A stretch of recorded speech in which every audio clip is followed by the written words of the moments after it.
पूर्वी बिहार की लाइफलाइन कहे जाने वाले भागलपुर के विक्रमशिला सेतु के क्षतिग्रस्त होने के बाद वाहनों की आवाजाही के लिए बेली ब्रिज का निर्माण कराया गया था।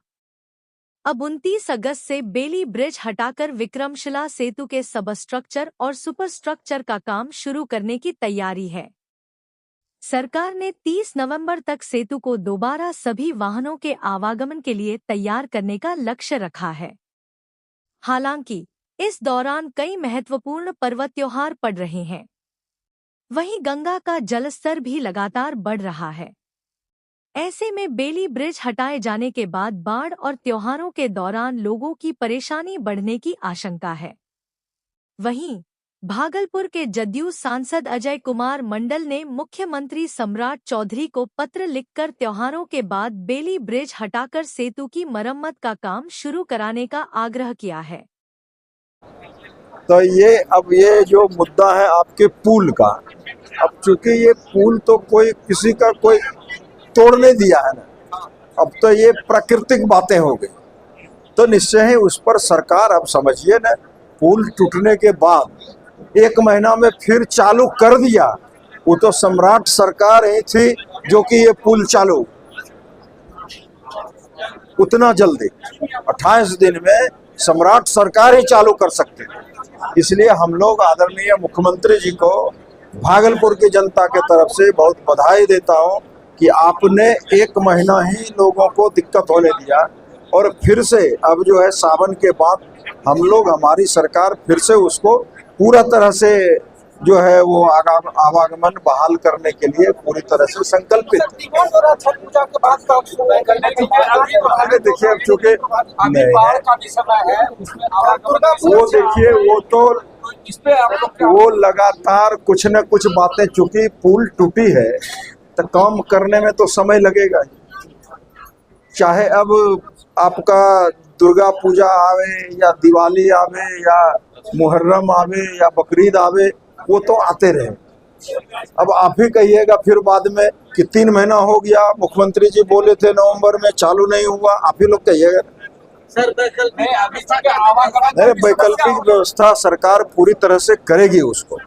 पहले भी 28 दिन चला तो हमें लगता है कि किसी भी लोगों को कोई दिक्कत हम लोगों ने नहीं होने दिया था, और सरकार और प्रशासन पूरी तरह से अलर्ट है उस पर कि हम लोग उसको पूरी तरह से, और आप लोग जो बोल रहे हैं उस पर भी हम लोग ताकीद कर रहे हैं कि बाढ़ का समय है। हम लोग भी समझ रहे हैं इस बात, क्योंकि हम लोगों से बाढ़ आप लोग ज्यादा थोड़े देखते हैं, हम लोग ज्यादा झेलते हैं, तो वो सब बातें भी हम लोग के भी नजर में, इसलिए उसको देखेंगे।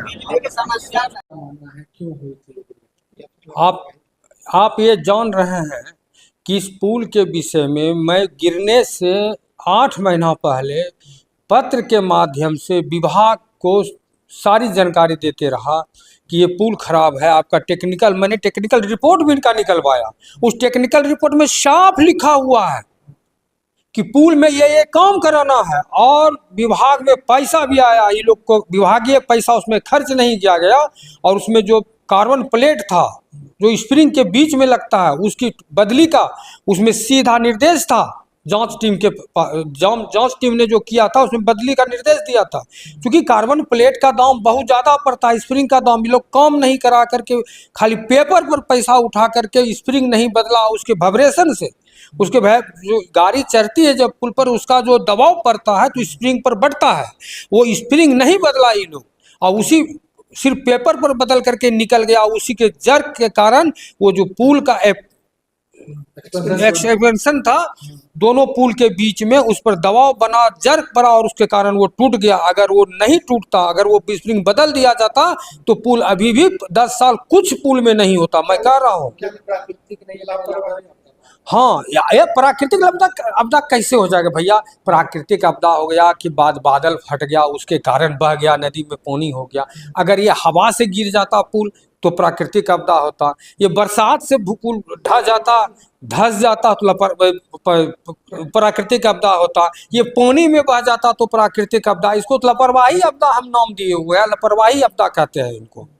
लापरवाही, हाँ, विभागीय लापरवाही आपदा है ये पुल। प्राकृतिक आपदा हम नहीं मानते हैं। दुर्गा पूजा दीपावली के बाद ही काम होना बिल्कुल दुर्गा पूजा और दिवाली के बाद, छठ के बाद अगर काम होगा ना, तो क्षेत्र में सारी व्यवस्था जनता के प्रति अनुकूल होगा। आप जानते हैं कि जब वो पानी अभी उफान पर आ रहेगा, तो रात में भी दिन में भी लोगों को टपने में डर लगता है। अभी तो आप दिन में टपकिएगा, नाव पर चढ़िएगा तो लगेगा कि नाव कब उलट जाएगा, क्योंकि हालांकि चिट्ठी भी लिखी है। हाँ, हम माननीय मुख्यमंत्री महोदय की सारी जानकारी दी है, चिट्ठी से दिया है और कहा भी है, और हम 1-2 दिन के अंदर उनसे आग्रह करके, मिल करके भी आग्रह करने का क्या चाह रहे हैं आप?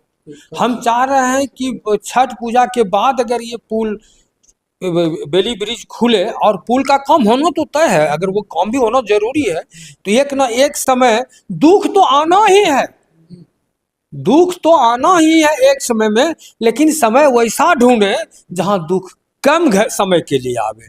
तो वो छठ पर्व के बाद दुख कम समय का होगा, और अभी जो दुख पर दुख होगा, बस यही कहना चाहूंगा।